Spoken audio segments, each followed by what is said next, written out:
Bir yorgan vardı. Birisi çekip onu aldı. Öpüşeceği eşyalarını büyüdü. Ne olursa olsun beni bırakma, tamam mı? Yaman, korkmaz mıyım? Sen mi aldırdın hanım Parsel? Yaman, konuşsana! Annemin zararına benim de burada ne?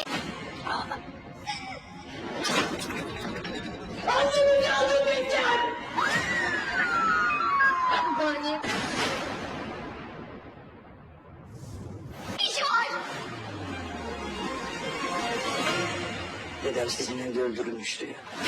تسريبات الحلقة 20. من الواضح إن شبنم هي من قتلت الجد أشرف لمعرفته بالحقيقة. من الواضح أن الجد أشرف عرف كل شيء وأن شبنم هي من قتلت ابنه، وكان ذاهب ليواجهها بالحقيقة فهي قتلته. واتصلت بسرحان وقالت له ماذا فعلت، وسرحان طبعا كالعاده جعل الوضع في صالحه وجعل جوفا هو أن يكون الضحية. ومن المؤكد أن الجد أشرف عرف كل شيء لان في الحلقة 18. وشبنم كانت بتكلم نسيهان كان الجد ينظر لها نظرات غريبه وكانه يعرف شيء.